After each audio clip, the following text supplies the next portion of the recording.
Hello, welcome to today's episode of You and Tech, where we look at the trending topics and we also analyze what is trending in the world of tech locally within our country and more importantly in the global space. My name is Temitope Oladejo, also known as Creative Temi across all social media platforms. And this program is live on Western Spring Television, where you can watch this live on the WSTV YouTube channel as well as on the StarTimes.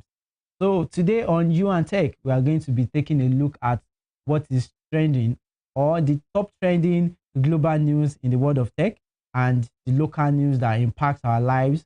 And more importantly, we're also going to be taking a look at another interesting topic in the world of technology today. And we have a lot of activities and important things highlighted on the program for you today. So make sure you keep a tab, you don't change the channel, and you stay glued to enjoy what we have for you on You and Tech today. When we come back from this very short break, we are going to be going straight into the amazing things we have for you on today's episode of You and Tech. Don't change that channel.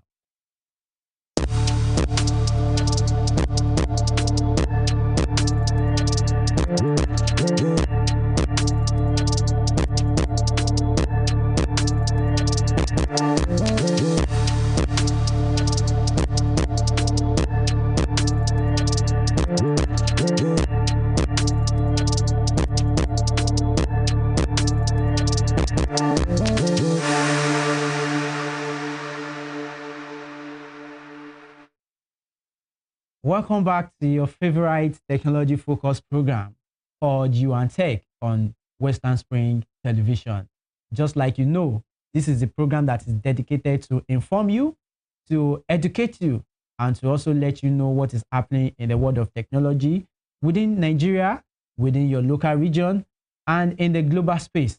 And today, we are going to be showing you and educating you on how technology impacts you. But before we go into the topic of today's episode, let's take a quick look at the top trending tech news of the week. And the first on the list of our top trending tech news is a very important and interesting news that over the time in the tech space, what we get to know and what we see regularly, we come across mergers, we come across acquisition, which shows the strength of the tech ecosystem. When a company decides to buy another company so that they can expand, they can scale, it shows that the economy is improving in a way that the organization deem it necessary to bring on board another organization into their operational flow. And this takes us to the story of MoneyPoint that has decided to acquire Order. The name of the company they acquired recently is called Order Africa. And the reason why they acquire Order Africa is to power the Africa's fast-growing restaurant economy. MoneyPoint Incorporated, which is Africa's all-in-one financial ecosystem platform for individuals, businesses, and their customers, today announced the acquisition of Order Africa, a leading cloud-based restaurant management platform operating in Nigeria. Under the terms of the acquisition of Order, MoneyPoint has said that Order will become part of MoneyBook platform, which is MoneyPoint's all points of sale and business management platform. And according to MoneyPoint, since launching MoneyBook platform, the business management tool product in 2025, MoneyBook has rapidly become the go-to platform for thousands of African businesses seeking integrated financial and operational tools, seamlessly unifying payment and bookkeeping in one platform. According to MoneyPoint, with Order, restaurant owners can now gain access to the proven ecosystem that creates unprecedented opportunities to scale operations, optimize performance, and access credit, as well as the extensive reach of MoneyPoint, which has powered growth for millions of African businesses. In the news, this acquisition comes as Africa's food service industry experiences unprecedented growth, with the sector valued at $50 billion and Nigeria's market alone projected to reach $19.31 billion by 2030, growing at 11.73% annually. Money Point, founded in 2015 by Tosin Eniolorunda and Felix Ike. Today, Money Point has grown into one of Nigeria's leading distributors of financial services, as well as trusted platform for many of the country's MSMEs, especially in the informal sector. According to Tosin Eniolorunda, the co-founder and group CEO of Money Point Incorporated, he said the food industry is not just about feeding people. It is a major source of jobs and daily survival for many Africans, and it highlights how vital the informal sector is, and not just for the economy, but for everyday life across the Africa continent. Order was founded in 2020, and it was built to give Africa's small and independent restaurants the tools they need to run more efficiently, providing a purpose-built software to businesses that are long operated without it.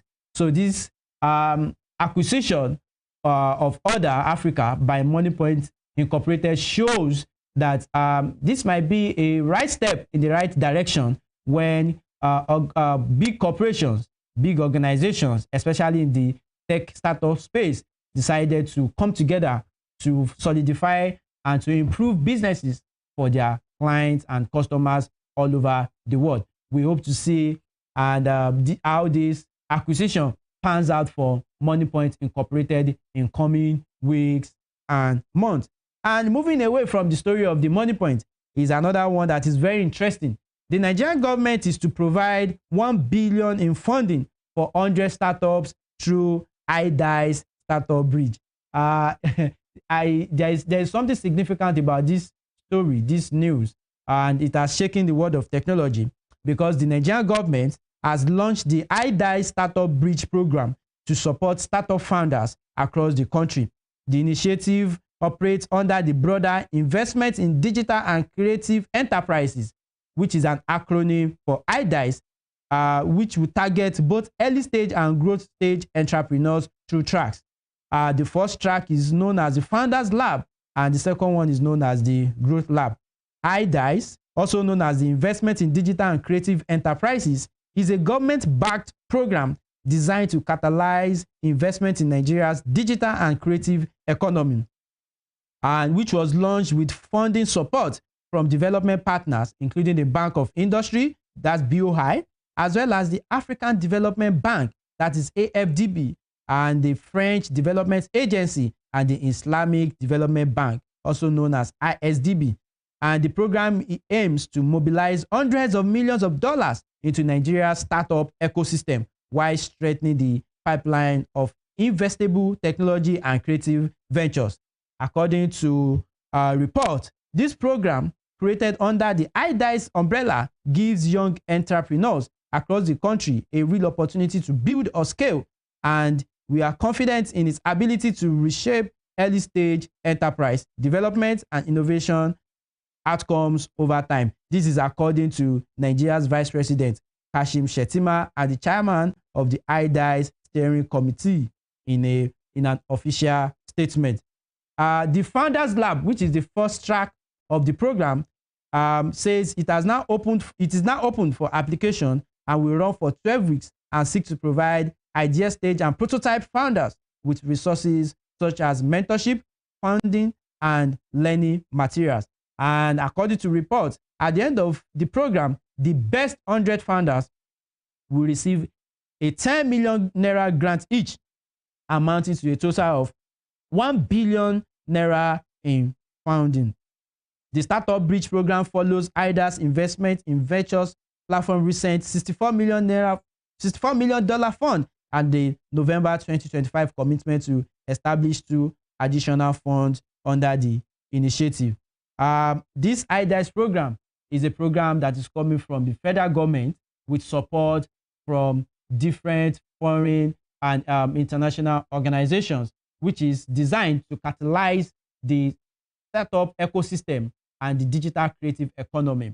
This initiative is to make sure that if you are building something in the startup space and the digital creative economy space, the government is saying that after you pass through the due diligence, you might be eligible to get a 10 million naira grant, and they are looking to fund up to 100 businesses across Nigeria. we are looking forward to see how this program pans out for entrepreneurs and government all together, and to see how this impacts better the tech ecosystem across Nigeria as a whole. So moving away from this important news is another interesting news of the week, which is coming from Kenya.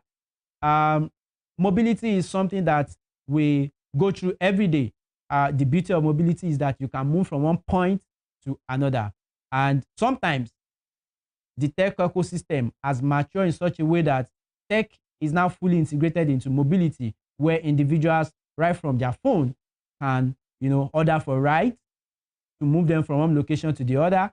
Sometimes it can even be transnational rides. And the Kenya government is also tapping into this. And they are saying that despite the fact that Kenyans across the Kenya country have been leveraging on digital mobility platform, but the government is saying that it is now time for them to set price for tech-enabled mobility companies. And they are saying that they want to set the tax fares for both Uber and Uber in Kenya. And this is coming from the Kenya government, that they are saying that the Kenya government is planning a major shakeup in the ride-hailing market by introducing a national taxi pricing model that could force companies like Uber and Bolt to follow state-approved fares. The move is aimed at stabilizing prices in the digital taxi sector, which has been marked by aggressive price wars and fluctuating fares for passengers. According to reports, if this is implemented, the policy would standardize how much riders pay and how much drivers earn per trip. Officials say that the goal is to end the race to the bottom in fares that many drivers claim has made difficult to cover fuel, maintenance, and loan costs.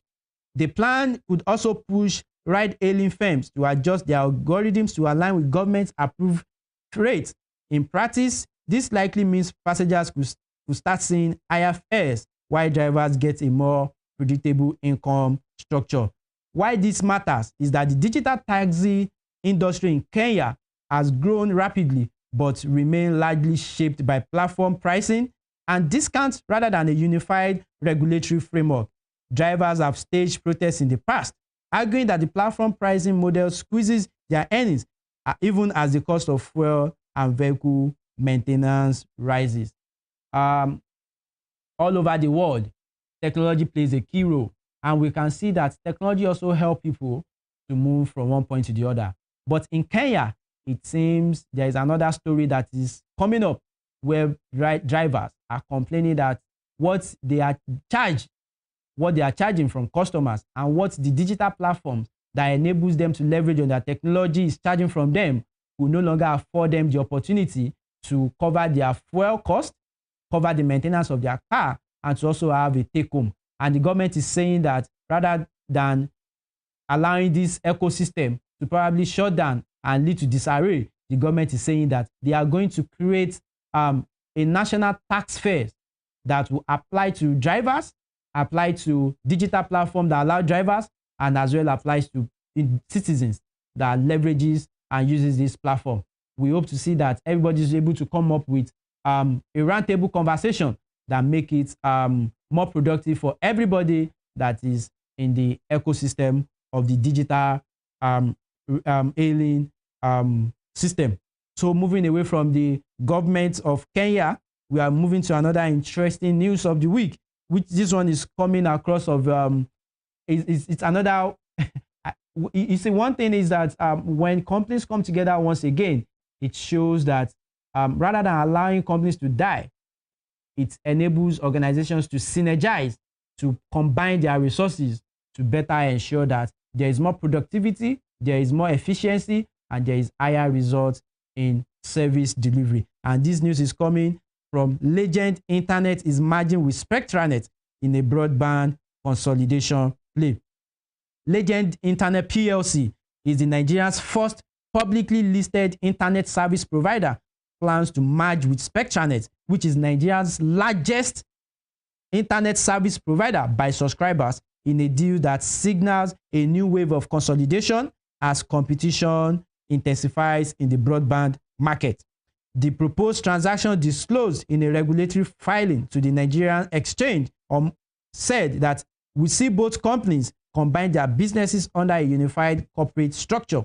The deal is pending approval from the Federal Competition and Consumer Protection Commission, which is FCCPC, and the Nigeria Communications Commission, with completion targeted for Q2 2026. The merger brings together two players that have long competed for the same urban broadband customers and signals Nigeria's internet service provider market may be entering a consolidation phase. With infrastructure costs rising, spectrum constraints tightening, and competition intensifying from MTN and Airtel's own broadband arms, mid-tier ISPs face growing pressure to scale or get squeezed. The proposed merger aligns with Legend's long-term strategy to expand beyond infrastructure and strengthen its position within Nigeria's telecommunications sector. According to more reports, this transaction is expected to deliver excellent strategic and financial benefits, including enhanced network capacity through the integration of fiber and wireless infrastructure, improved operational efficiency, and expanded coverage across urban markets. For Legend Internet, the merger could provide a faster route to scale than organic growth alone. And going back to the issue of consolidation between companies in the tech ecosystem across Nigeria, when you see news of acquisition, sometimes it does not mean that companies are about shutting down, but it sometimes comes from the understanding that rather than compete, let's combine, let's come together, let's collaborate to make sure that we are better positioned as a key ecosystem provider in the ecosystem. And this is a news of the internet service provider. And we know how tough this space is. You know, competition is there in terms of service delivery, in terms of rates. And these two companies have decided to, you know, come together to properly service their customer. This is a roundup on our top trending tech news of the week. When we come back, there is another interesting story and topic that we are going to be touching that touches your daily interaction in the tech ecosystem. When we come back, we are going to be going straight into this. Don't change the channel. This is your favorite technology focused program, You and Tech on WSTV. When we come back, we'll go straight to the topic of the day.